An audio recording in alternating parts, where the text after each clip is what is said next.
Alright, so I'm going to discuss a little bit the level of complexity that these computers see. Now, what I try to do is get computers that are mostly intact, mostly working, and this is hard to find for a good price. I mean, it makes sense, because if you buy a computer that's, listed as complete and it's been tested and there's a lot of pictures in it, descriptions long, that means it's been tested thoroughly. Somebody put some time into it. But occasionally I'll get across something that really doesn't require a lot of effort to get going, or is rather complete. All I have to do is pair it up with some speakers and mice. This is rare, but it does happen. Generally, I'll get, like, for example, the 386 that we're going to be working on today. It didn't have a cap, like the cover. It just didn't come with it, so that the ad said, it's just an open computer. It showed inside. The guy did turn it up and said it doesn't really boot past this, and I asked him for a picture of the motherboard as best he can, and yes, I did see the Dallas RTC, which has an integrated battery in it, which you got to chisel out of there. Well, you don't got to chisel it, but you got to cut the leads off the side and do some soldering to get it to even get past post and into the booting process. So yeah, I mean, it's a mild, annoyance to say the least, but at least this computer does turn on and does stuff. It sees the floppies, it counts the RAM, it recognizes that there is a hard drive. I took that hard drive out and put it in another machine, and yeah, it boots. It doesn't sound crazy or make any grinding noises. So I haven't fully tested it yet, like as in formatted it. Generally I do that. I don't really leave what's on there, which then reveals bad sectors and things of the like. So that's generally what I would do for the hard drives. The other software, the other hardware, I generally put it through like a memtest style burn-in test. There's a Norton Utilities has a burn. I don't know I'll paste it up here. The executable anyways, and the parameters, and it's a burn-in. You can set how many loops, iterations it does, what it tests, and all that other stuff. It even does fancy COM port and LPT loopback testing, but you need the loopback connector for that. So basically, once I assemble something like this, everything first of all, everything comes in and gets cleaned. It's taken right apart if it needs to.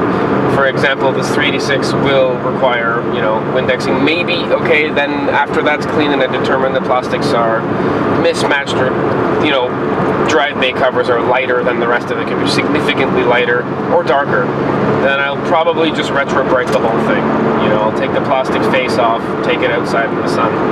Today is not a good example, but yeah, it'll get retrobrighted, then cleaned again from the inside, like motherboard comes out. I check for leaks, check the traces on it, immediately take out any barrel batteries. Generally now they come without them, but just always remove them anyways, because corrosion and trace damage. So, and then you have to neutralize that too, if there is any battery, not acid in this case, I guess it's battery base, that leaks onto the board and damages it. So, if all goes well, I don't have to do all these things, but in the case of the 386, I'm going to show it as an example, that is very close to the worst case scenario. So that everything gets taken apart, then pieces get tested individually, or I pair them up with pieces that I know that have worked from previous tests. I have a small stockpile. It's really, there's a couple I/O cards, some ISA video cards, things like this, that I know that work. Lots of sound cards for some reason. Right, and then okay, in the case of the 386, I have to actually physically modify the case. We're taking it now to where I work, and they have like a wood shop there, which, it has metal cutting stuff as well. I actually do have access to a full-on machine shop with lathes and drill presses, and it's an industrial unit that my friend owns. So, I don't think I've ever used it for computers except as a mock to fix my Gravis joystick, the little pad that was generally over-engineered. It was just, you know, to point out that I could do it if I wanted to. But so yeah, so I have a very capable wood shop at work and a machine shop if I really need to. If I needed something welded, I could ask MC Precision to weld it for me. So in this case, we're gonna have to modify the case, and the case itself was pretty banged up, so sand it down and paint it, and then, you know, reassemble everything and retest everything all over again. So yeah, there's a fair bit of work that goes into these machines, a fair bit of time.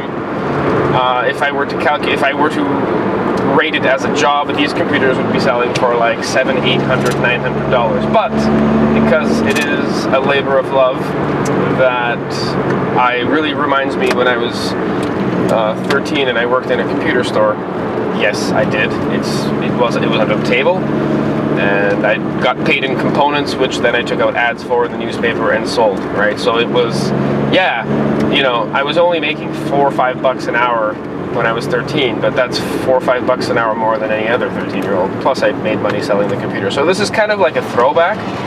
I don't know how long I'm going to be doing it for. I guess as long as I can, as long as I can get deals and I have the time and I feel the need to do it. Although I am slowing down, I'm ramping it down a little bit. That's because, well, there's two reasons. One, it's summer, and I have a project car. Actually, I have two. This car even, what does it need? It needs a muffler to be replaced, and that's fine and dandy, but this is the only car of its kind in North America, so lots of customization there. Then, you know, the other car is a 31-year-old Hyundai with a 4G63 motor in it, and, you know, that requires a little bit of upkeep here and there. And paint job, body work, lots of body work. So, you know, lots of time goes into that. So, not a lot of time left over for computers during the summer. Usually that is a winter sport for me. In any case, the end result is, you know, the computers are done with care, and I mean, I wouldn't compare them to like my children, which I don't have yet. But yeah, it's something that I enjoy doing. Like it's like a pet, except, you know, it's cold and you sell it when you're done, which kind of is not what you do to a pet unless it's dead. In any case, I'm just saying it's an affectionate thing that you know, brings me joy to do. So that's why I think the prices for these things are quite decent. So we're going to chronicle the build of this 386, well, the rebuild of this 386, starting with matching the case, which we'll do today. I think I'll do it over lunch. Anyways, I'll see you then.